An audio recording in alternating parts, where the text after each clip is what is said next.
बहुत बड़ी संविधान में लोकतांत्रिक और मार्मिक बात बताना चाहता हूं और उस बात को आप लोग जितने मेरे यूथ लोग खड़े हैं, आप लोग भी और मेरे पिता तुल्य जितने बुजुर्ग भी बैठे हैं, आप इस बात को बिना ताली बजाए अंदर दिमाग के अंदर जाने दें। और हम लोगों को इस वोट में, इस विधानसभा क्षेत्र के वोट में हम लोगों को दिमाग से काम लेना है, दिल से काम नहीं लेना है। नंबर एक।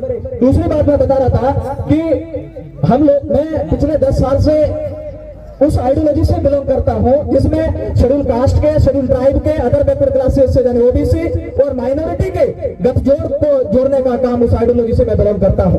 और मुझे बेहद खुशी इस बात की है कि आज वो शेड्यूल कास्ट के लोग भी, शेड्यूल ट्राइब के लोग भी, अदर बैकवर्ड क्लासेस के लोग भी और माइनॉरिटी के लोग भी साथ आकर इस चुनावी और प्रजातंत्र में अपने वोट की कीमत को, अहमियत को समझने की कोशिश कर रहे हैं। तो इस बात में डॉक्टर बाबा साहब अम्बेडकर जब संविधान सभा में चुनने के लिए जा रहे थे, हम लोगों को वोट देने का जब अधिकार मिला, तो उस अधिकार देने के पीछे भी मुसलमानों के हाथ है। उसका मैं उदाहरण देकर बताता हूँ। डॉक्टर कांग्रेस जब उनकी टिकट कटी है, तो मैं थोड़ा कांग्रेस के हमेशा विरोधी रहा हूँ, आज भी हूँ, उसके बारे में भी आप लोगों को बता रहा हूँ। डॉक्टर बाबा साहब अम्बेडकर अपने जिंदगी भर, अपने जीवन में कभी भी कांग्रेस और बीजेपी और आरएसएस के साथ नहीं गए। डॉक्टर बाबा साहब अम्बेडकर ने कहा था कि कांग्रेस और बीजेपी जलता हुआ घर है, अगर इसमें चले जाओगे तो जलकर खाक हो जाओगे। ये बात डॉक्टर बाबा साहब अम्बेडकर ने Gandhi and Congress how done Gandhi और कांग्रेस ने अछूतों के लिए क्या किया उस किताब में लिखा।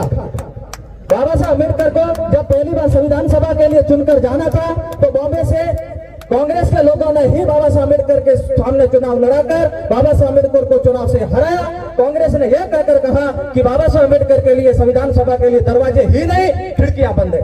बाबा साहब अम्बेडकर को वहां से निराश होकर पश्चिम बंगाल के फरीदपुर, जैसोर, बरिशल जिले में से जहां मुसलमानों का बहुल्य था, उस मुसलमानों के बहुल्य से प्रजा कसब फजलुल हक की प्रजा कसब पार्टी से मुसलमानों ने चुनाव जीताकर संविधान सभा में भेजा। और उसके बाद नेहरू और गांधी और कांग्रेस ने षड्यंत्र करके जिस चुनाव क्षेत्र से बाबा साहब अम्बेडकर चुनाव जीत कर आए थे, उस चुनाव क्षेत्र को यह कहकर पाकिस्तान के अंदर मिला दिया कि इस क्षेत्र में मुसलमानों का 51% बहुल्य है, इसको पाकिस्तान में मिला दिया जाए। बाबा साहब अम्बेडकर की सदस्यता वहां पर खत्म हो जाती है।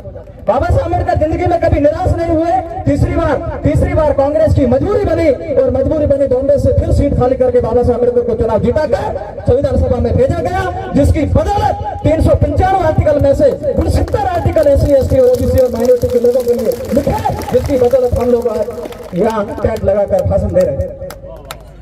ये बाबा साहब अम्बेडकर जिंदगी में कभी हारे नहीं।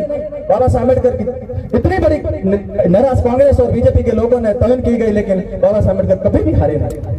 बाबा साहब अम्बेडकर जब संविधान में आर्टिकल लिखने के बाद में, संविधान लिखने के बाद में संसद से जब संविधान सभा से बाहर आ रहे थे, तो किसी पत्रकार ने पूछा, बाबा साहब अम्बेडकर बड़े खुश लग रहे हो, क्या बात है? तो बाबा साहब अम्बेडकर ने कहा कि मेरे खुशी का एक बहुत बड़ा राज ये है कि आज मैंने रानी के पेट से पैदा होने वाले राजा को, रानी का मैंने ऑपरेशन कर दिया।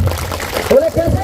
तो इतने दिन रानी के पेट से राजा पैदा होता था, लेकिन इस लोकतंत्र में, इस संविधान में मैंने वो बंद कर दिए हैं, जो जिसकी बदौलत आम आदमी भी, गरीब आदमी भी, शेड्यूल कास्ट के लोग भी, ट्राइब के लोग भी, अदर बैकवर्ड क्लासेस की, तो सारे देश के लोग भी नागरिक अपने मत से राजा को चुनेंगे, जिससे अपने लोकतंत्र की, अपने प्रजात की और अपने हकों की लड़ाई को लड़ सकेंगे। ये बात आप लोगों को मैं कहने के लिए आया हूँ। आपके बीच में आप लोग इतना बड़ा गठबंधन हुआ है, ये बहुत हमेशा के लिए बना रहे, इसके लिए मैं आप सभी का धन्यवाद, आभार। जय भीम।